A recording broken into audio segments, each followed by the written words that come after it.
Hey, the Shrewdness is back. Woo! After a week off, this is Prue, Dex, and Chiz joining me. We're back to talk a little baseball this evening. We'll fill you in on maybe why we were gone for a week. Life happened, That's right. the short reason. Anyway, Shrewdness is back. We're going to talk standings in the MLB right now. Maybe some highlights from the last week or so. I know Dex has some fun ABS talk that we're going to go through. Yeah. He's purposely left us in the dark a little bit on what he wants That's to talk right. about there, but Absolutely. we'll get some fun stuff there. So, who wants to go first? Dex, you want to start us off? Yeah, I want to jump into it. So, I think this season, the ABS has changed the game of baseball. So, automated balls and strikes. It's been in the minor leagues for multiple seasons. Yeah. It's been used in spring training a couple different seasons, and here it is, ready to roll prime time. And I think there's what we thought would happen. I think there's what's actually happening. But then this is what I want to talk about, the second, third order effects of having this. So the umpires, they're still getting a lot right, and the teams only get two, so you still have to be strategic when you use it, unless you're Right. Salvador Perez, in which case you win every Right. single time. But That's right. just if Salvi's looking back at you, Blue, just change your mind. Just go ahead and change it. That's going to work. But what I want Then to you do a little naked gun. Dexter, it's like, strike. it is. So the thing I want to talk about is an interesting article I read on The Athletic. And essentially, the nuts and bolts of it is ABS has shrunk the strike zone. And what does that mean? 100%. For hitting, for pitching, and everything else. But here's the stats that they're bringing up, and I think it is kind of crazy. So this year, this is the fourth highest walk rate since 1951. And the previous ones, you have to go Wow. back a minute. So 2000 was the highest year, 3.75. 1999, 1955, and then we have the current year, 3.59. And you can kind of see why you're walking all the time in 2000, right? Steroid era, like Barry Bonds was walking 180 times a season. So many right. dudes were roided up. You didn't want to give up, like Mark McGuire, Sammy Sosa, fill in the blank. There's so many dudes hitting 60-plus homers per year. And you get random dudes like Steve Finley getting up 50 home runs. And Brady Anderson. All these random Brady dudes, like Anderson. 15 to 20 homer guys putting up 40, 50 plus. Ken Caminiti. 51, Just so many of them. So I can understand that one. And weird, 1999 is the other one. So in the juiced ball roid era is the top two. Right. I don't know what's going on in 1955, man. I got nothing for that one. I mean, I'll have to dive into that in the Shrewdness special or something. We'll have to dive into 55 for another episode. We'll go in depth. But this year, you can kind of you get it. And so when you see the balls and strikes be challenged, so we're tapping their head for the hitters or the catchers.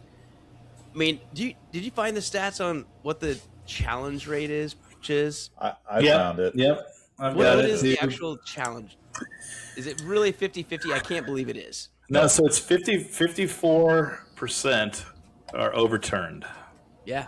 So if you're in Vegas, you like that. So if you're getting paid on challenging, you're doing pretty good. And I know they have it by player too. We don't need to jump into that. Yes. But I want to highlight It's fascinating. what it means.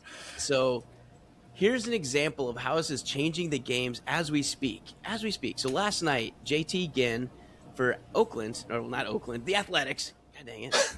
Pick a city. The Sacramento, Oakland, Las Vegas Athletics. Yes, the Western team. Western A's. So they're up 1-0 in the ninth inning against the Angels. So they scored in late. They got the one run. He comes back out for the ninth inning, which I'm always shocked because complete games don't exist anymore. But when you're throwing a no-hitter and you're still not at 100 pitches, or I think he may have just crossed over, but regardless, we're like, sweet, here we go. And so he gives up leadoff single. Like, oh, that kind of sucks. And there goes the no-hitter. I was like, well, they're probably going to pull him. Nope, they didn't. I was like, that's pretty cool. They're going to leave him in, let him try and get a complete game shutout. Now, next batter is Zach Neto. He's a good hitter for the Angels. I mean, he's not gangbusters or anything, but a good professional hitter. So he gets a 1-0 count. Next ball, called strike. Zach Neto says, nah, Nah, son, I don't think so. Then it becomes a 2-0 count. And for anyone that's played baseball, there's a humongous difference between a 1-1 count and a 2-0 count. So, again, with the tying run on base. Get that strike. You don't want to put the go-ahead run on. You already have the Yeah. go-ahead at the plate. Throws one, gets a little too much of the plate. 2-run dinger, walk-off homer for the Angels. I'm not saying it's all because of the challenge pitch, but I am telling you, late in the game when you're at pitch 104, 106, and you just lost your strike, and now you've got to come. You can't go 3-0, so now you have to throw more of the plate. He could have thrown his breaking ball, which he'd had 10 Ks last night. He had it working. I mean, Jorge Soler helped him out with like 3 of them, but still, the point is, he was making people chase on the slider. But the other thing that goes with this, to go with that, so that impacted the game. Went from a no-hitter to a 1-hitter to a 2-run homer, and it was literally the next pitch after his challenge, so it gave a 2-0 count. That's right. But the other stat they highlighted was swings are down across the league, not by player, just across the league, and it's on pace for 10,000 less swings at pitches this season over the course of the season. 10,000 less swings. I mean, just think of what that means. It's going to be harder to strike people out. They won't chase as much. Nobody told Aaron Judge that. Well, and then there's Murakami, I think, is on pace for 250 Ks. He swings everything, literally everything. Right. And Salvador Perez, he's probably not changing anytime soon either. Right. These are interesting things. I wanted to see, have you noticed it just watching the games this year? Have you seen tangible impacts? Because last night was just the most blatant one, the most recent one, but I've seen it all throughout. Like the way it changes how you must pitch a batter, and you can't nibble anymore. Like they used to be able to get those calls when you're throwing and you're around the plate, you get calls outside the zone. Not anymore. You call it. I'm still confused on why there would be fewer swings. I would think because pitchers have to tighten the zone, that you're going to end up with, well, I guess you said more walks. Yep. Or you're going to end up with more swings. Yeah. So it's counterintuitive to me that there's fewer swings, more strikeouts.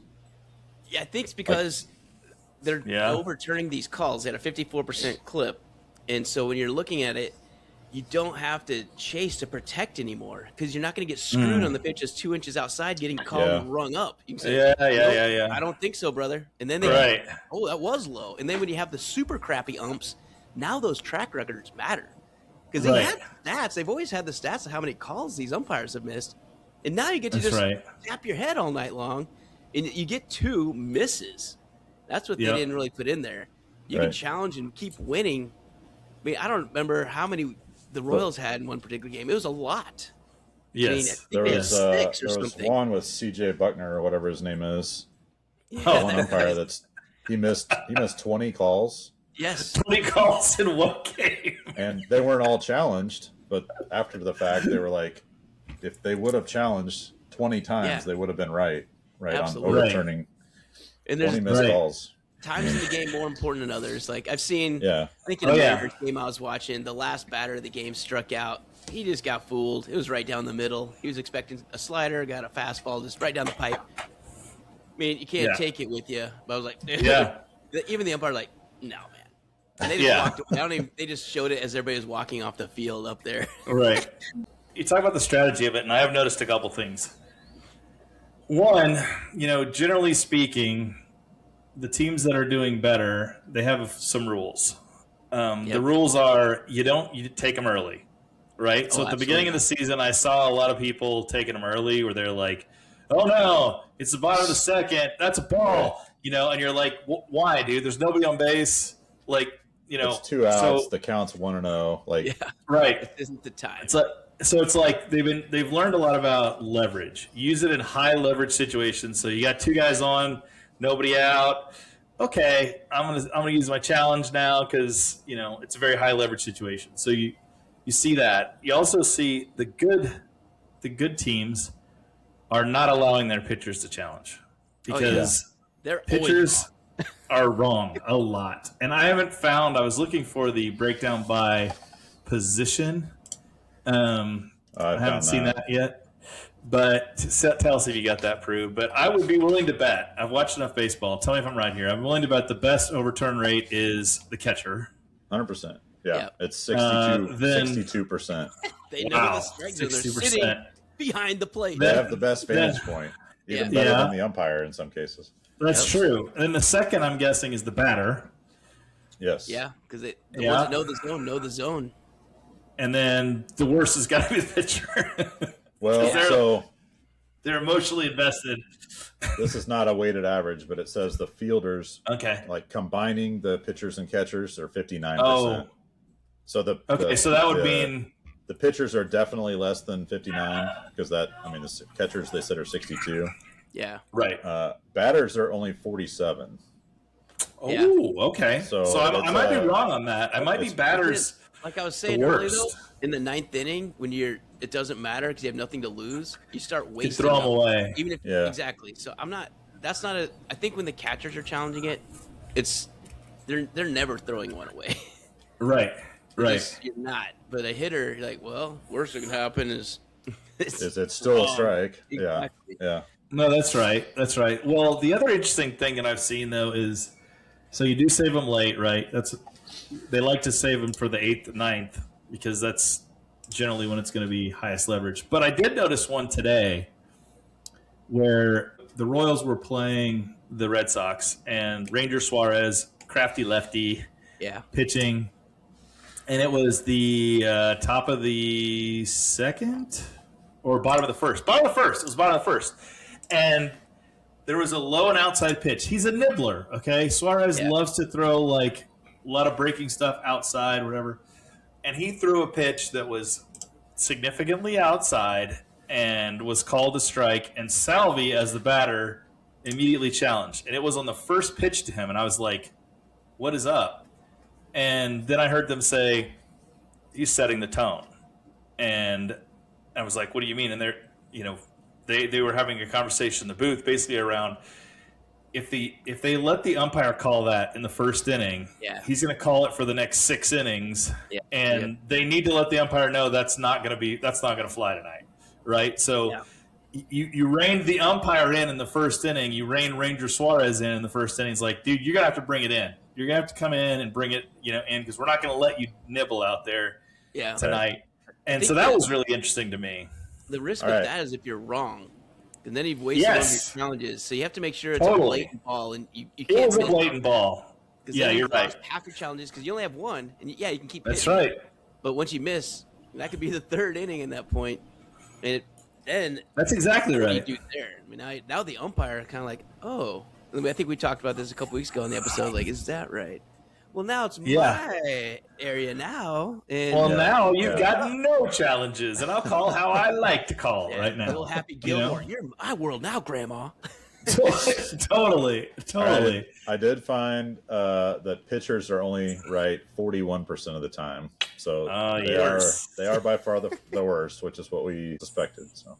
Yeah, because they always think they throw a strike no matter what. Right. And so they're the furthest away. They're the furthest away. I did notice, though, in terms of percentage challenges, so this is an interesting stat for you guys. The vast majority of challenges are used, let's see, in the 8th inning or later. So right now, if you look up all the challenges, only... Like you're saying the leverage situation. Yeah, in the first inning, only 5.7% of challenges are used. Yeah. Okay. So in the second inning, it's actually a little bit lower. It's 5.6% of challenges used. So it's like those early innings are not good at all. If you look at the 9th inning, it is public math 17.3% of challenges used in the 9th inning. I would have guessed a little higher, actually, because of what Dex was saying. You can't take them with you. Right. Yeah. Now the other thing that's interesting we all have the box. So you can kind of tell for the most part. There's only been one time when I've been watching live and they challenge it and I'm like, oh yeah, it's going to overturn, and they didn't. So that box is pretty damn accurate. That you're seeing on the screen. Yeah, very much so. The announcers do not have that box, just so you guys know. Huh. The announcers in the booth do not have it. So sometimes they act like they don't know. They'll be like, oh, I was like, why are they acting like that was obviously a strike? They don't get it. And that's intentional by Major League Baseball. They don't want anything to potentially tip off a team. So if somebody's listening to the dugout or to the broadcast or whatever, challenge, right? And that's why there's got to be, it's supposed to be within a couple seconds. Yeah. I did see the other day there was a late challenge and teams got hot where there was like, it seemed like a long pause and then it was like, the trash can started getting hit. Yeah, right. And so, not saying it was Houston, just right. So I think that's interesting that the broadcasters don't know. So really, we have more information than the broadcaster in that case. The other really interesting thing is the ABS zone is set to a person's height. Yes. And so, I mean, it really is like we always knew growing up, we always learned it was like what numbers to knees or you can tell that's not true either because it's certainly not best high fastballs that they keep talking about in the 50s and 60s. Come right under your chin, like that's at the letters, man. That's a strike. Right, no, it's waist. right. It's belt to knees. Yeah. It says the top of the zone is 53.5% of a player's measured height. So it's roughly halfway up you, little higher than halfway up you. The bottom of the zone is set at 27% of the player's measured height. Wow, that's crazy. So it's not knees; it's just a that's percentage. Standing normal, right? Not the Ricky Henderson crouch where you have like correct minuscule zone that doesn't count. Why that makes sense. Why they do it that way then?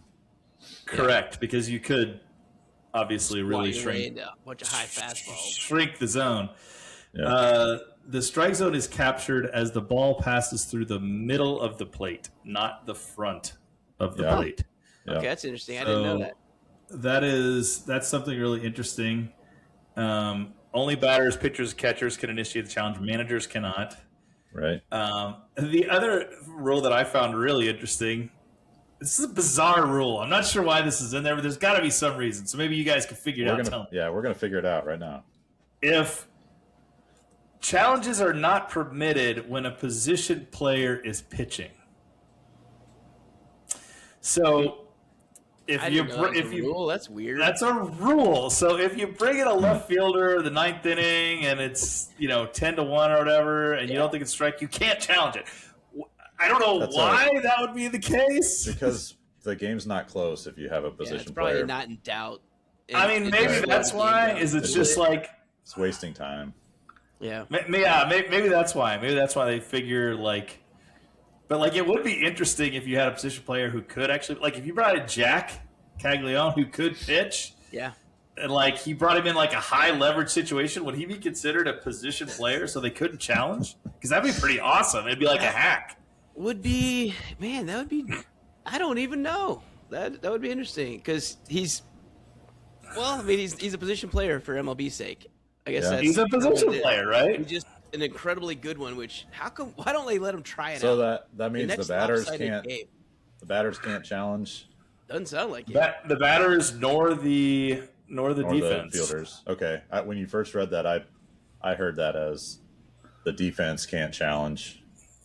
But, nobody can't too. Nobody can challenge. I bet that's why. I bet it's because it's got to be a speed thing, right? Normally a lopsided game, and you don't want to unnecessarily slow down the game. I could see that. So, who do you think the best team is at challenges?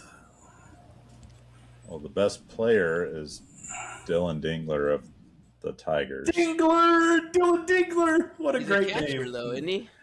Yeah, he is a catcher. 19 out of 21. And is this as a catcher then, or is it a hitter? Just says he's challenged 21 times, and he's been challenged a whole bunch more because they're always behind the plate too. That's the thing. So I think the way to look at it, I think the best way to look at it from a batter's standpoint is the number. There has to be some sort of minimum, right? Because some of these guys one of two, whatever, doesn't really help. But right now, from a batter's standpoint, there are two guys at 75% that have a significant number. Yeah. Davis Schneider from Toronto is 9 of 12 in his challenges as a batter. Yeah. And Michael Garcia is 9 of 12 as a batter. Huh. On the fielders, on the fielder's standpoint, if you get to like, I'm not taking these guys that are 1 of 1. So like No. Mickey Gasper is like 1 of 1 as a catcher for the. I don't care. Yep. So Carson Kelly, of the Cubs, Yep. 21 of 25. He is 84%. That's a lot of them. And The- he's right all the time. The next highest is our very own Salvador Perez. Yeah. He is 27 of 35. So Challenges a lot. 77% of the time that he the is most? correct. No. So get this. William Contreras, Milwaukee's catcher, Yeah. he has challenged 57 times. Oh my gosh. He makes And sound he in the is- Bush League. He's 134 of those, so he's 60% Yeah. hit rate. That's too wild for me. Yeah. That- Well, that's- he's also wasting all your team challenges. Well, now if absolutely. Yelich is up in the 9th inning, gets a terrible call. You're like, now we don't Yeah. have it. Right. Challenge in the 4th inning on a slider. Come on, man. I think let's see, the most challenges from a batter standpoint is Gary Sanchez from Milwaukee. He's challenged 16 times as a batter, and he's only won 7. So maybe he should be The red tapping light. less. So Contreras and Sanchez are both Milwaukee, right? Both Milwaukee, both the leaders So are they're- from They Milwaukee. use all of them. And they've been wrong a lot between them. So Well, yeah, between the two of them, they've used 73 challenges. How many games have we played? I know, like 40 some. 40? You said So 80 wrong. challenges? you said Something wrong like 20 times for Contreras, 23 Yeah, I think- times and 9 for Sanchez. So 32 times they've been Yeah. wrong. Teams are in the mid Right. 40s, upper 40s.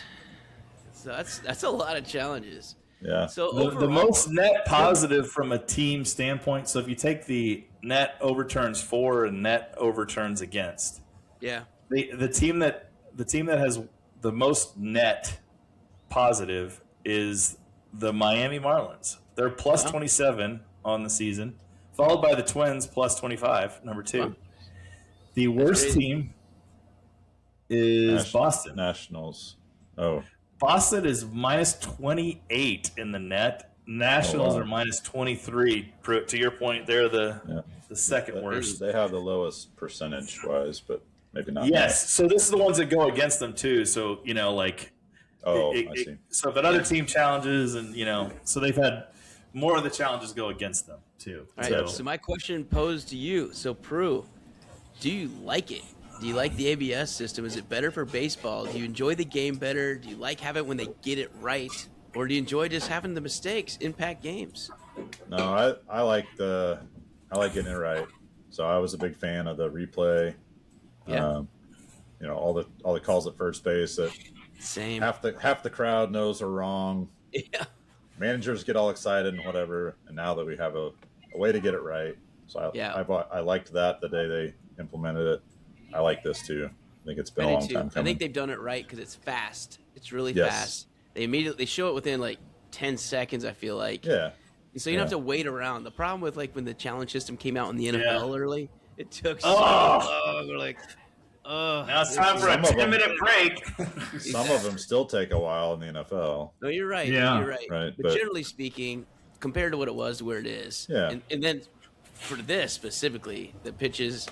I mean, there's still some long reviews at first base and the tags and stuff like that. But I think as far as calling balls and strikes, that's what people were paranoid about. Is Yeah. like it would take forever. I think having the 2 challenges, you need to use them strategically. And we've seen when Chisholm threw out the stats. I mean, they aren't wasting them in the early innings. They're using Right. high leverage situations, except for Milwaukee. And it just seems like it. I think it's really helped the game. I like it, and I understand it's making the pitchers. They're not getting away with some of these. If you throw strikes early and then you start trying to nibble, you're just not going to get it. You have to actually throw a strike to get called a strike. And if the teams Right. have wasted it, you can get away with it. But I think all in all, this is a better product on the field now. Chiz, what do you think? Yeah, one thing I like about it that I was not anticipating is how much the crowd gets into it. Yeah. So it's like an opportunity to jeer the umpire, which is so great. Like they're like, you see the screen pop up, and they're like, "Whoa, yeah!" They're like all of a sudden 30,000 people collectively just like rip on an umpire, and the poor guy's just standing there. Yeah.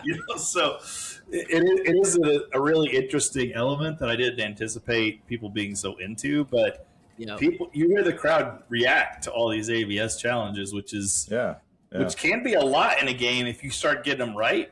You can end up with a lot of them. It is. And then one more tangent off this. I want to get your take on it, and then we'll move on. Does pitch framing matter anymore? So there's some guys that are super good at it, and then there are guys that didn't used to matter. Like they were like renowned. They're a hitter. They're a hit first catcher. And then there's defensive catchers, right? So Austin Hedges, like one of the defensive catchers. Yeah. And now with the ABS, I got my own opinion. I want to see what you guys think first. Does it still matter to develop a catcher to frame stuff that may or may not be a strike, since they can just challenge it anyway? If you're trying to bring in a pitch 3 inches outside into the corner, what's the point? What do you guys think on that? I still think it's important. Maybe not as important, but you only get 2 challenges. Right, yep. And if you can deceive the batter once, then you've wasted his challenge. That's what I'm thinking too. I agree. I'm with you because to me, like, I'm not going to say it's more important, but I think it's just as important because if you can sneak a couple, that's it. And make him either not, save a challenge or make somebody spend a challenge or whatever. Like I think that is because if you're fooling the umpire when you're framing. So, it's like if you pull that in and then the batter's got to make a decision. Oh, am I going to waste a challenge on this? I know there's a ball. I'm not going to use it. It's a second inning. Yeah. You fooled the umpire. Now you stole a strike. How many incorrect challenges have there been where it was, a tenth of an inch? Just one way or the other. So many. The lace was sticking there. Just the red part. So many. So it's so many. I think if you can gain your half an inch. Yep. Deceiving the umpire to get a call or two, that's really putting a lot of pressure on the batter to challenge something that it does. And we already know they aren't hitting at a high rate anyway. Exactly, they're hitting less than half, so you know that they're fooled. Yep. Now you have them questioning themselves. I think that's the value of a good catcher that frames. Yes. Is you steal some of those pitches and you put the pressure on the hitting team to you only get 2. You sure about this? It's pretty early on. Right. I think they steal a lot of pitches early in the game for sure. And then even when it gets later, they're still just so valuable. You need to be totally right by the time you call that. Yeah, so that's right. I still think it matters, but I just wanted to see if you guys are on the same page there. Oh, yeah. One other interesting nugget that I just discovered in terms of count, right? Yeah. Like when do you think the most challenges would be used in the count? I've seen it all over the place because you don't want to go down 0-2, so 1-1 versus 0-2. Again, same difference is going 1-0, 2-0. I think that is going to vary. So 39% of the challenges are used in a full count. I can believe that. 39%. That is a huge number. So, like what you saw today, like when the count was empty, when Salvador Perez made his challenge today, that only happens, public math, 0.5, 3.7. Carry the 2. 7% of the time. 7% of the time in a 0-0 count that it's challenged. Yeah. So that's half roughly, or either full count or no count. Yep. Yeah. That's crazy. Yeah. Set the tone, or although the vast majority is counts full. Yeah. And I'm not going out like that. I'm challenging. Right? I'm either on base or I'm struck out. So. Right. Yeah, that's a highest leverage, right? Right. The highest leverage one.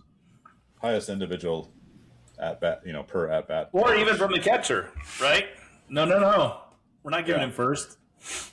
All right, Pruitt, I need a transition. Oh, yes. Additionally, I really, really want to talk about this. Substantial breaking news.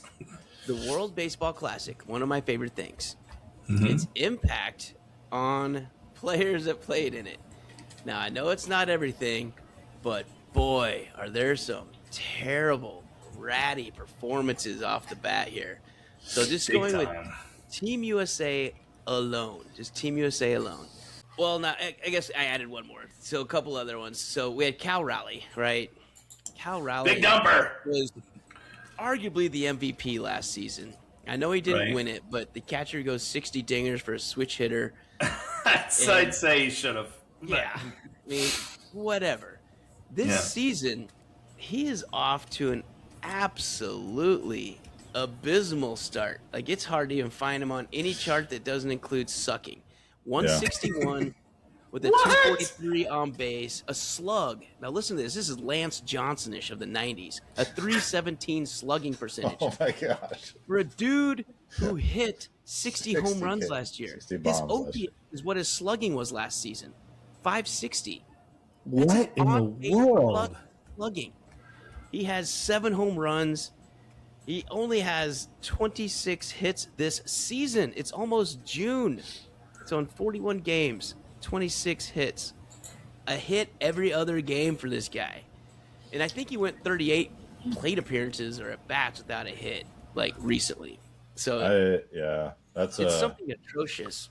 I think that's a combination of the season he had last year and maybe World Baseball Classic. Just Yep. And then pressing jumping Holy to cow, though. Team Italy. And Yeah. so it's going to hit on the Royals because we followed the Royals. But Vinny, the Pasquatch, who was drinking lattes like it was his job, is off to is he over 200? I don't know if he went back under. But him and He's got to be under after tonight. I think Him he's and under. Salvi are basically, just to cut to the chase, right around the Mendoza line, and they keep going below and above it. And they are hitting in the 3-4 spot all season. Do we think there's anything to do with that with the World Baseball Classic? And on the flip side, I'll highlight that it's not everybody. So Bryce Terang for Team USA, 292. Bobby Witt, 301. But then we have Gunnar Henderson, 211. Yeah. Bregman, 249, which he's traditionally up near 300. So we got these guys these are good players, all-stars, and half of them are doing terrible. And then the other half Terrible. are also the younger dudes. So the younger dudes are doing just fine. So Bobby Witt, Bryce Terang, except for Gunnar Henderson. But do you think there's anything to it, or is it like being on the cover of Madden and just some weird thing that doesn't make any sense? And people are just trying to make a mountain out of a molehill. What do you guys think on this? Is there anything to play in the WBC that impacts like your prep for the season? And maybe that's why Cal Raleigh is sucking. I don't know. What do you guys think on that? Chiz. It's interesting that the ones that you've called out, well, let's see, Cal Raleigh, Salvador Perez, both catchers. Yeah. And they're having bad seasons. I was trying to cut across like different Like, positions. I wonder if it had to do, because there is a lot, the most important position on the team is a catcher. Yeah. And, he's working with all the pitchers. He's, kind of the brain of the operation. So to not have him with your team and to not have him in that flow, maybe it does affect, because it doesn't seem the position players maybe are as affected as much. I also do think that, age probably comes into play somewhat. Yeah, for Salvi for sure, but Vinny's not that old. No. And Gunnar Henderson's 25, so it's kind of weird. True. And then True. even just to hit one more Team USA, so Pete Crow Armstrong's batting 229, only has 5 home runs.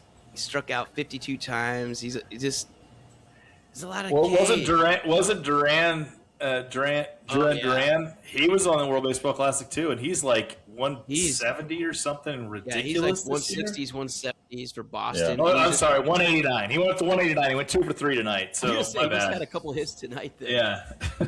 It goes up quick when you're batting in the ones. Yeah. Right. But so, Right. what about you? Brew? What do you think about that? Is there anything to it, or is it just a bad start? Is it just a bad start? Yeah, I don't know. It's a little too small of a sample size for me to think that it's related. Yeah. It certainly could be, Yeah, but the ABS could have an effect on them too. yeah, that is true. This year we Right. have a whole new thing. Oh yeah, that's a good point. So it could be several factors. Age, I think, does play into some of these guys.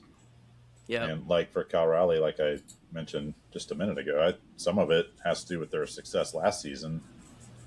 And it starts getting in their head like, hey, I hit 60 home runs last year. And then you don't hit 60 home runs. And you're like, oh, crap. And you start pressing, and then you start barely hitting your weight. I think it's a great point, Prue. I heard Bobby Witt talk about this, and I think this is really hard to do. I didn't ever play at a high level, but when I did play, the Chisholm Cardinals of 7th grade. I mean, a high level team, pretty high level. Wallpaper. It was Cooperfield. We did. I mean, I guess I shouldn't discount that much, but Bobby Witt Jr. was talking about your average is only talking about what happened in your past, and he's like, I can't affect what happened in my past, so I only think about this at bat because it dictates what's happening in my future. I think most of us, though, and I think that's a good way to look at it. I think everyone else, for the most part, they go up to the plate. Their enormous head is put on a screen, and it shows a number by their head, and that number is below 200, and they're like, oh God, I gotta get that number above 200, right? Like I've got to fix that, and I think it's only human nature to say like, what? I'm hitting 194. Like, I hit 60 home runs last year. What is going on? Everyone's waiting for me to hit a home run. I got to hit a home run, and so you don't like, and then the weight just gets heavier and heavier. And I mean, I actually see it on the Royals. I see it with Vinny. He's pressing a lot. He's swinging at bad pitches. He takes good pitches. He looks super confused, and he's frustrated. And when these guys are at their best, they're smooth, easy, enjoying what they're doing. Not thinking about that. Yep. So if we're ready to move on, that's a good segue into when that is happening. What you don't do as a manager is just throw the guy in the same spot every day and expect him to work out of it. Like, make a change, give him a little relief, and let him work himself out of it instead of just putting more pressure on him by continuing to put. We need to bench him against lefties all the time, though, Prue. We don't have the time or resources to play him. All right, so we're getting another hard transition here. Whoa! Boom! Hard transition. Let's go to some Royals talk. And we're talking hard transition because it's hard to talk about because it's so bad. Let's talk about Q. Is it time to start the lynch mob? I mean, I feel like the seat should definitely be getting toasty, and what I worry about with the Royals is I don't know that it is. Like it feels like that they're like, nah, we're doing all right, we're okay, we're hanging in this thing, and I think the fact that they have such a horrendous division this year is saving them in a lot of ways because they should be like 12, 15 games out at this point the way they're playing. And they're like 6 or 7. And so, you look at the standings, you go, 6, 7 games out. We have a nice week. We're back in it. Good run. So I think that's the way they're thinking about it. The thing that's troubling is, to your point, Prue, like there's no adjustment.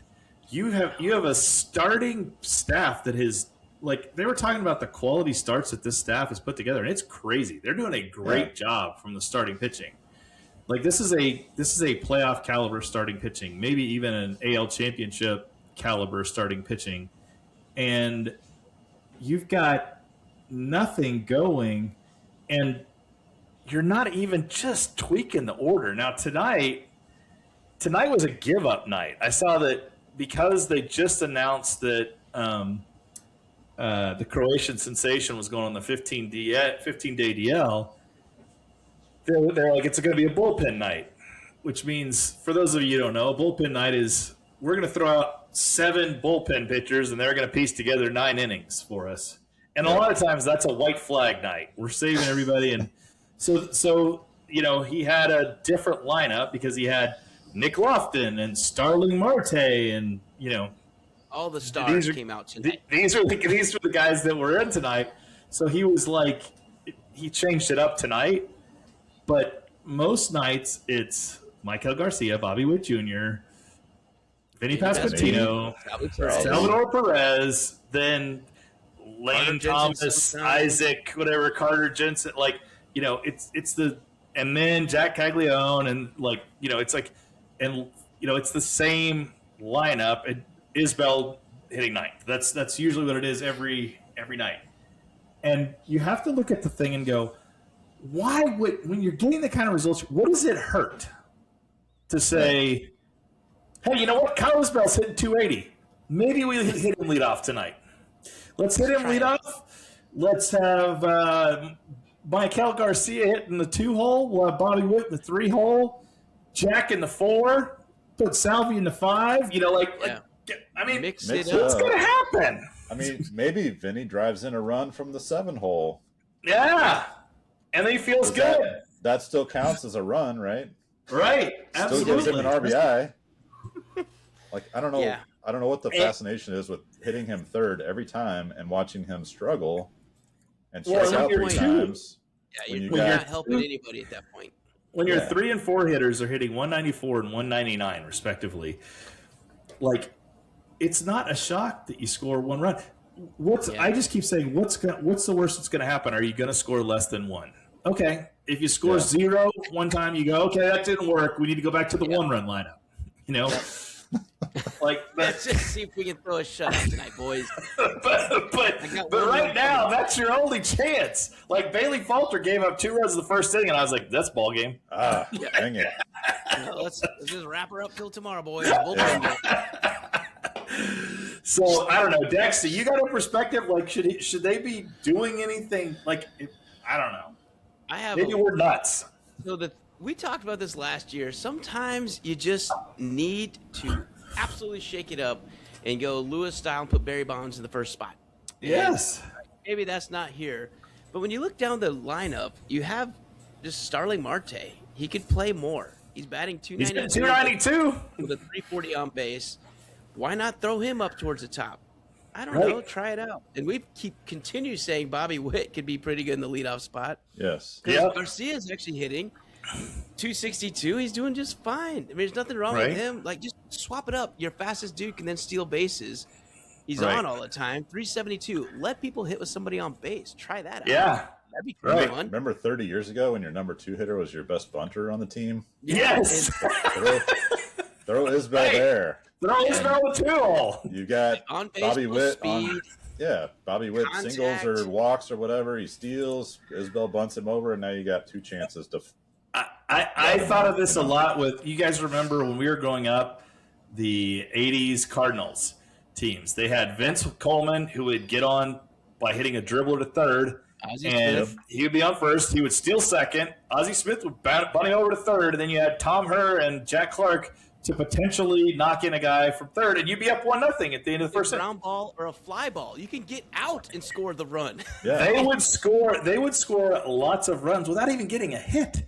Yep. And manufacturing runs. And it's manufacturing runs. And it was still their signature of the 2015 Royals. And you're right, Pruitt. What if they just said let's try that this game. We're going to put Bobby on because the guy gets on base at a very high rate, and we're going to get him on first. He's going to steal second. He's already got 15 stolen bases in the 2-hole.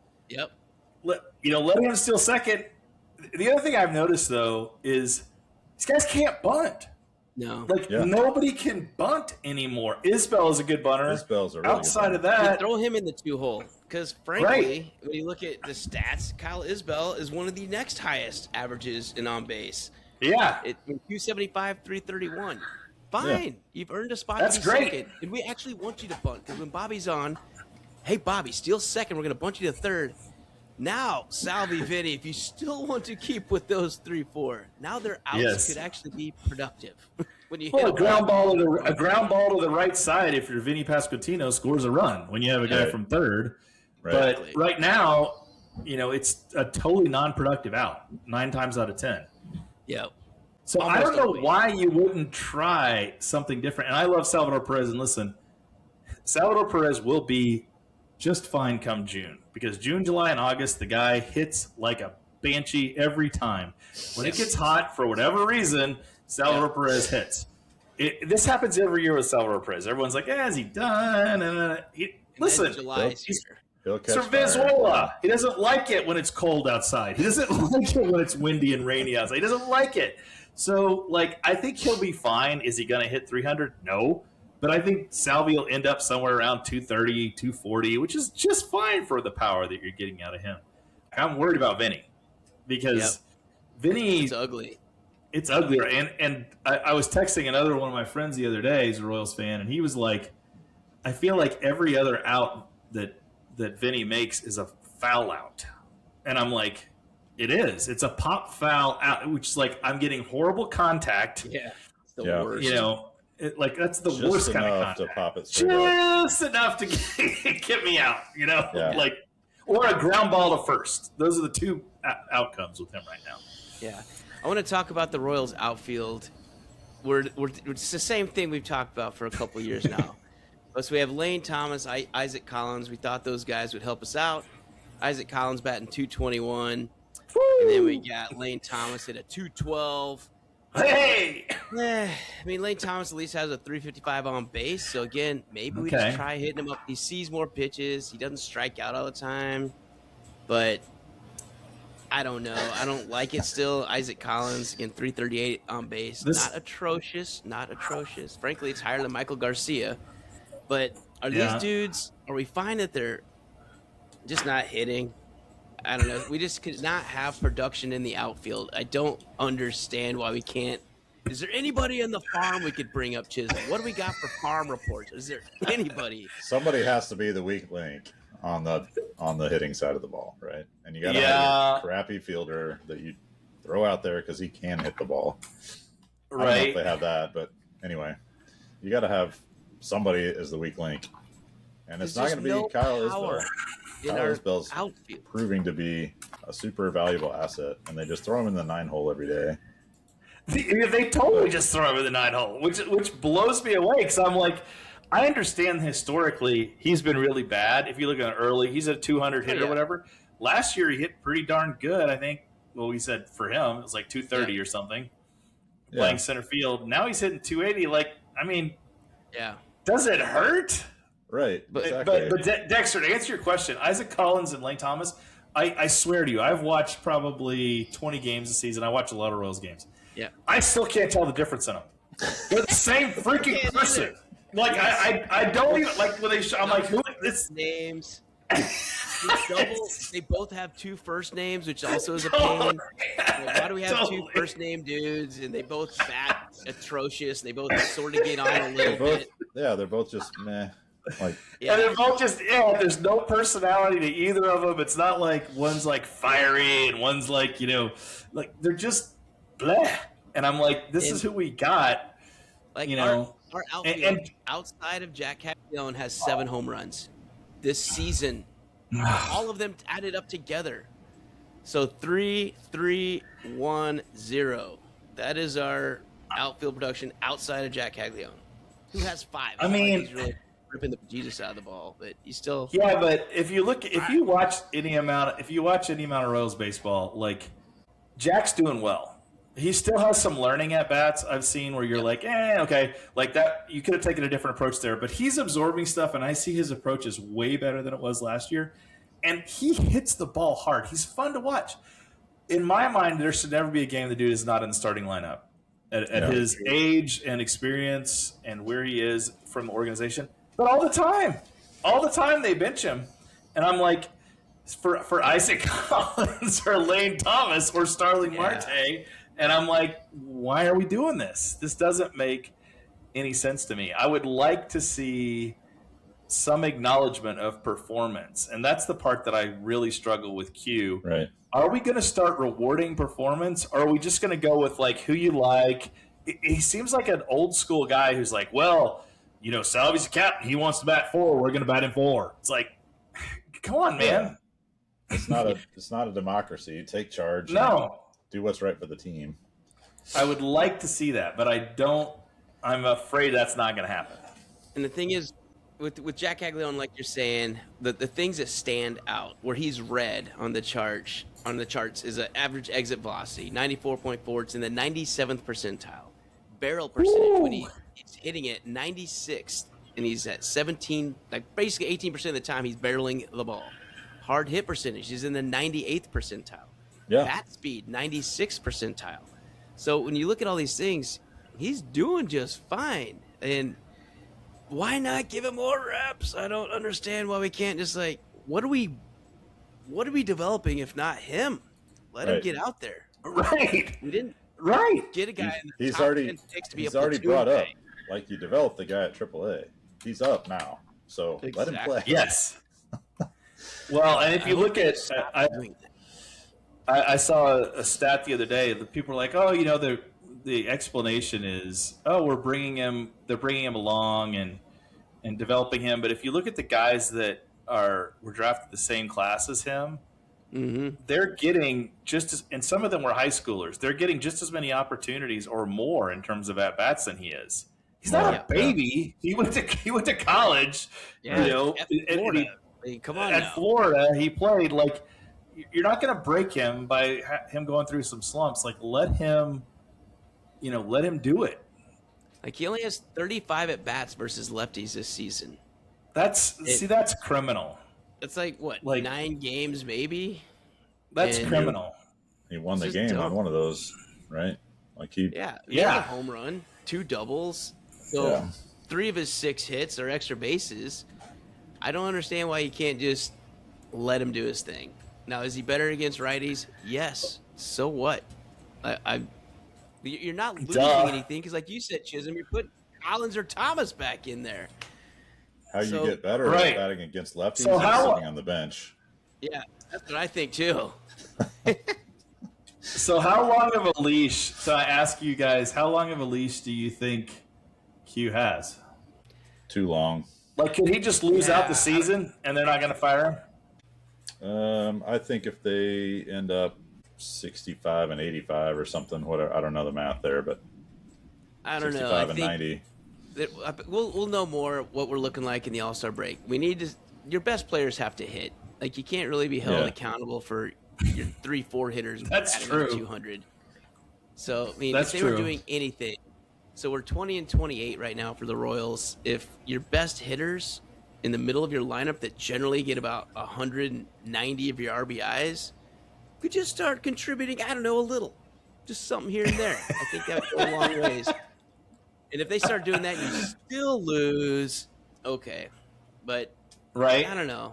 I just think we need our best guys to hit. And Bobby Witt and Garcia are getting on. Great. They're just here's the counterintuitive thing is that Salvia and Vinny are second and third on the team in RBIs. Like accidentally they're going to knock people in eventually. Yeah. It's like, let's look across. When you go across the stats, though, I don't know. Let's try all teams and let's look at RBI leaders. And then it's going to be striking that the 20s are not anyone else. To your I mean, to your point, it should be a balloon there for those two, right? And it's just not. Yeah, that's right. That's right. Garcia has 18 in the leadoff hole. Yeah, that's pretty damning right there. And Salvador Perez has 20 in the 4-hole. Well, to answer your question about the minors, Dex, the only sad part is the 2 best hitting prospects right now in the minors, a guy named Derlin Figueroa. He's hitting .321 with 8 home runs and 26 RBIs in 31 games. Really good start. That is nice. Happens to play first base. And high A. Maybe you need to find a toe injury for a couple weeks. Right. Brett Squires, who is now AAA, is hitting .296 with 9 home runs, 37 RBIs in 38 games. First base. Oh, that's so good. You've got your best kind of talent right now are not the best hitting. The best hitting outfielder they have. I was gonna say, what outfielder do we have? Don't even okay, let me give you stats. Let me give you stats first. It's gonna be the quad A guy. He's hitting .284. Which one? He's got 7 home runs. Which one? 7 home runs, 19 RBIs in 39 games. John Rave. He's the highest hitting. I was thinking the other one, but he is one of our quad A guys is the highest hitting outfielder we've got right now. There's nobody down there. Just in a pickle. I'm with you, Dex. Here's what I'm doing. I'm putting Starling Marte in left. I'm putting Jack Caglione in right. It is. Let's roll, baby. Yeah. Put Isbell in the middle. We're gonna score some runs. I don't care how we got to do it. You're rotating Vinny Salvi and Carter Jensen at catcher first. Yep. DH catcher first. Yeah. That's what we got to do. All right. So I want to pivot to one last subject. All right.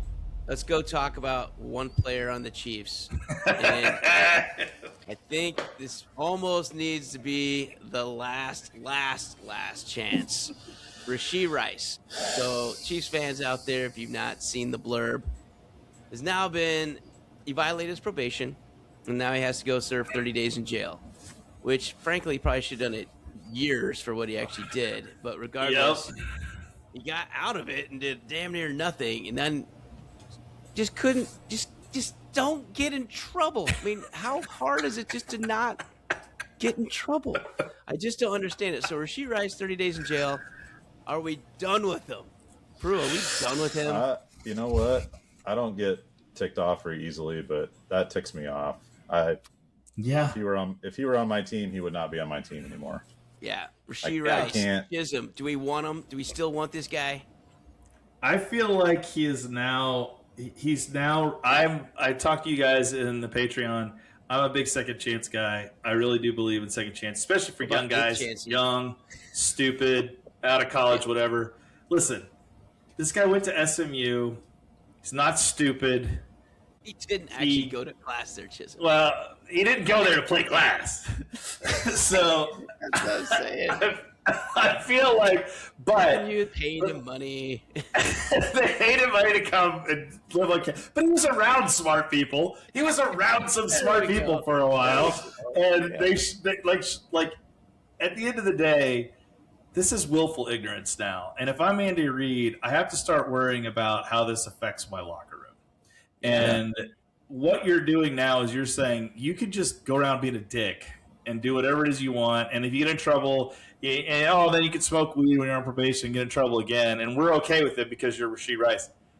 He's not Jerry Rice. He's Rashee Rice, okay? Right. There's a difference in Jerry Rice and Rashee Rice in production. Jerry Rice didn't smoke weed and get caught. Jerry Rice didn't get in trouble for anything.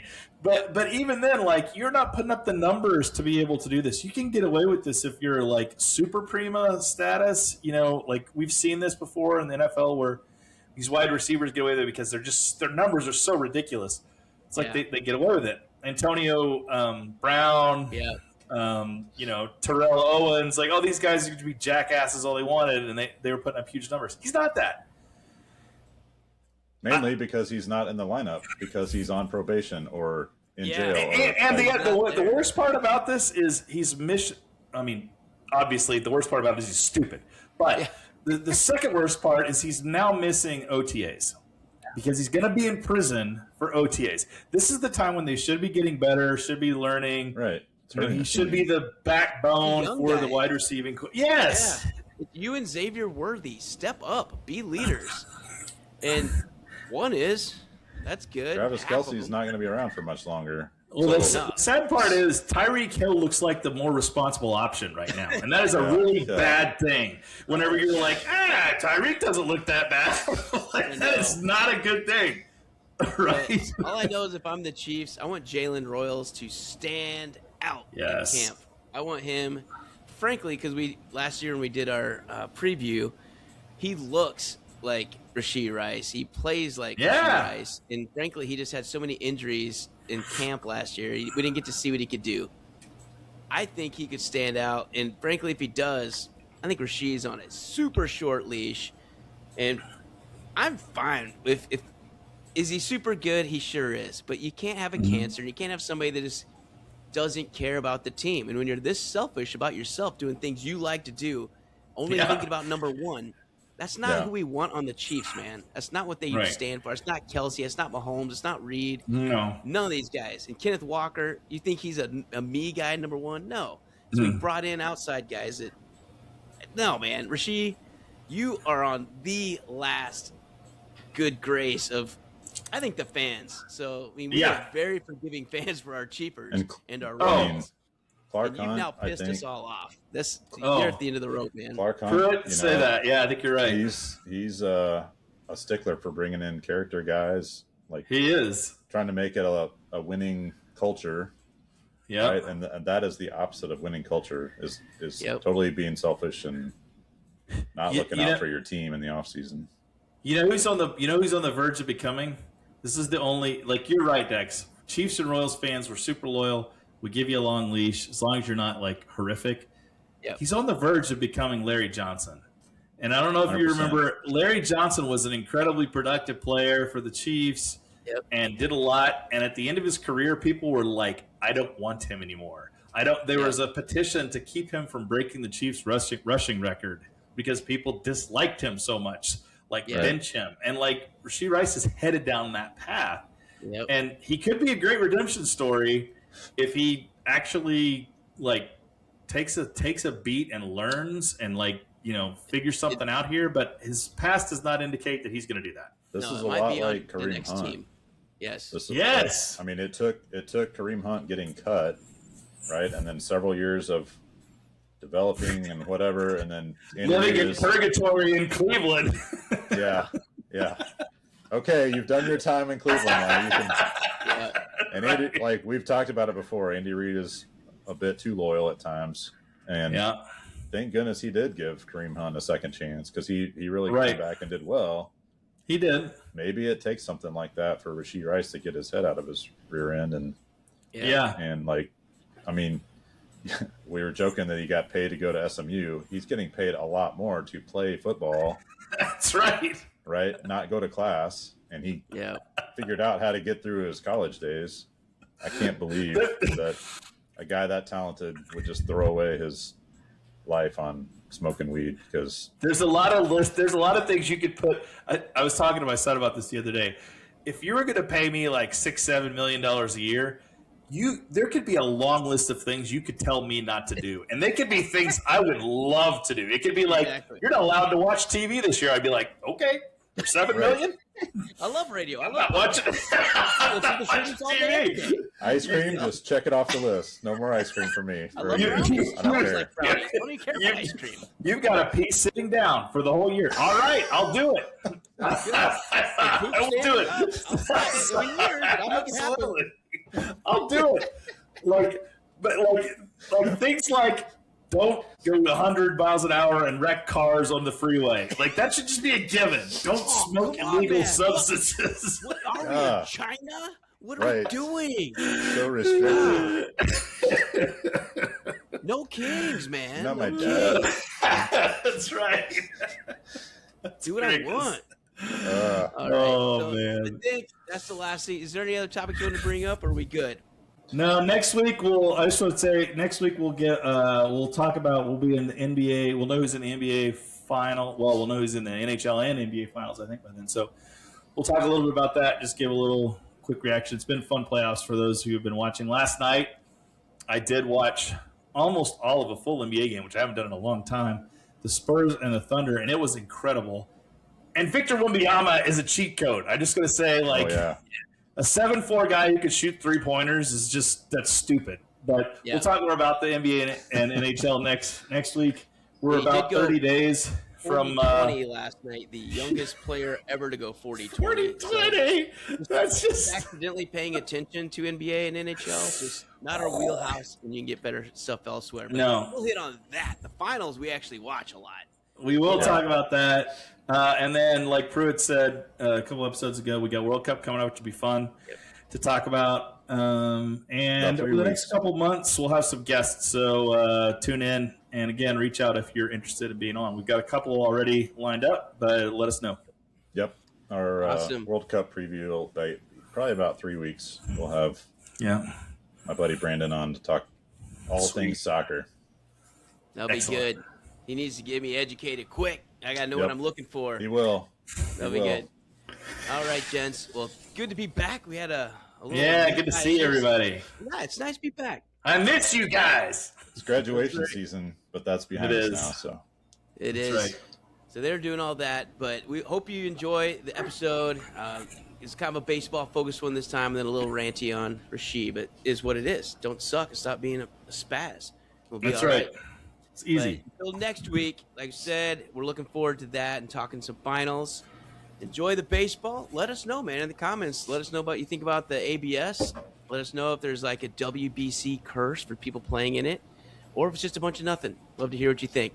But until next week, as with all things, stay shrewd. Stay shrewd, everybody.